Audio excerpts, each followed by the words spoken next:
Either त्यांच्याबद्दल बोलतो किंवा त्यांच्याशी बोलतो। अगं हे बघ अधीराचा फोन आहे। कट व्हायच्या आधी उचल। हो आलोच। हॅलो। नंदू रोहन गेला, तू आता इथे बैस आणि आता मला निवांत सांग काय झालंय। बाबा वृद्धाश्रमावर बुलडोझर चालवायला निघाले होते ते आज। काय?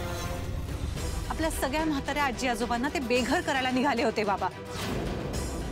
काय सांगितलं होतं त्यांना आम्ही, त्या जागेच्या बदल्यात बाबा एक दुसरी कुठली तरी जागा द्या, आम्ही रेंट देतो।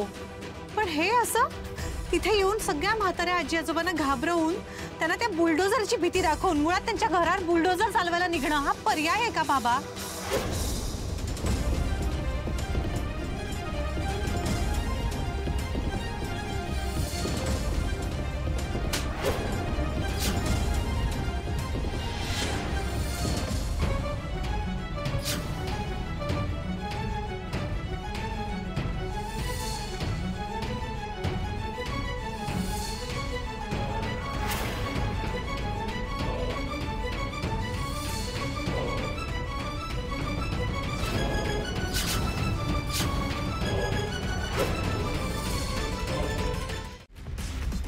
काय कळलं?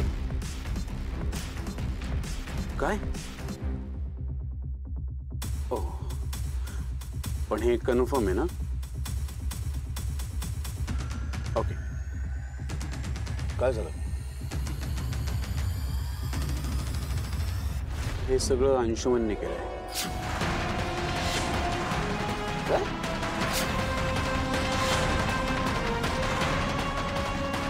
म्हणजे स्वानंदी मॅडम जे सांगत होत्या ते सगळे बरोबर होतं? हो बुलडोझर पण त्यानेच पाठवला। मग यात माझं नाव पुढे येतंय का?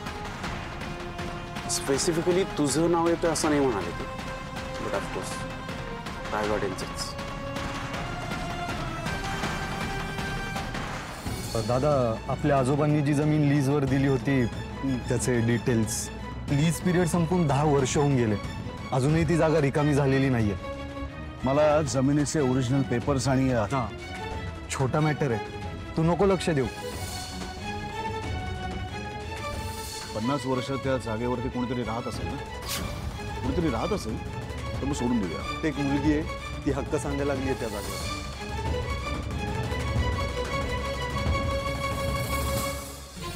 प्लीज एकदा भेटशील का तिला? अजिबात नको दादा, काहीही गरज नाही। एक नंबरची थापाडी मुलगी आहे ती। दादा ही तीच मुलगी आहे जिला आपली जमीन हडप करायची आहे। तू तिला भेटू नकोस, घोळात घेईल ती तुला। साम दाम दंडभेद चाललंय तिचं, मोर्चा झाला, आई वडिलांना अडकवून झाला, आता लढण्याचं नाटक करते।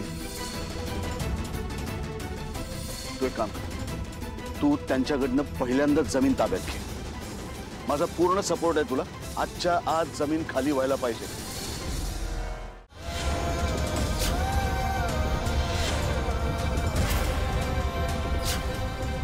दादा एकदा ऐकून तरी घे।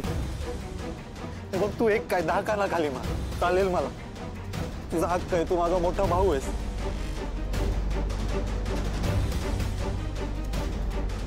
फक्त वाईट या गोष्टीचं वाटतंय की तू काही न ऐकता एवढं रिएक्ट झाला।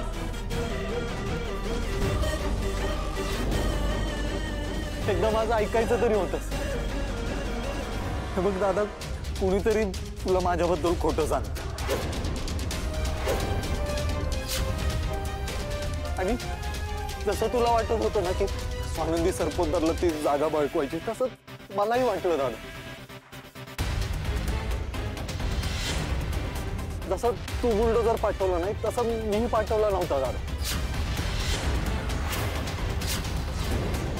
आणि खरं आहे की ती जमीन आपली आहे, त्या जमीनचं लीज पिरियड संपून 10 वर्ष होऊन गेली, तरी ती लोक तिथे येतात, पण म्हणून मी काही इलिगल वागलो नाहीये दादा।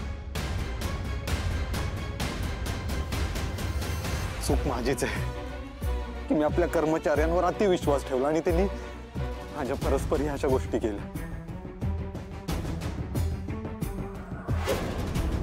दादा यात माझं नाव गौरवलं जातंय दादा, खरंच मी नाही काय केलेलं दादा.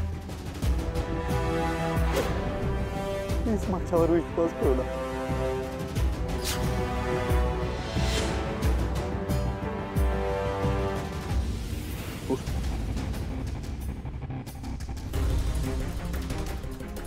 मी काय सांगतोय ना ते नीट लक्ष देऊन ऐक.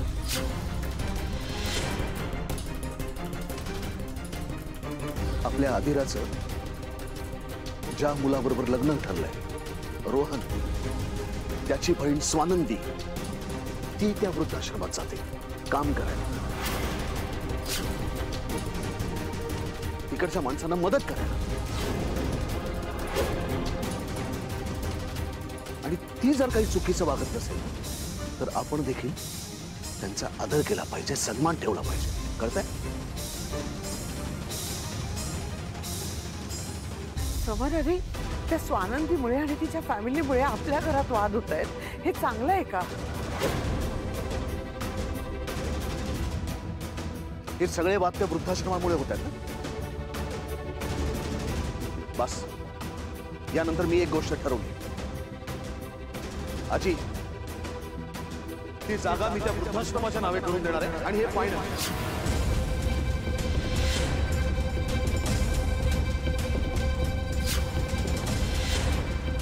यात कोणीही लक्ष घालायचं नाही.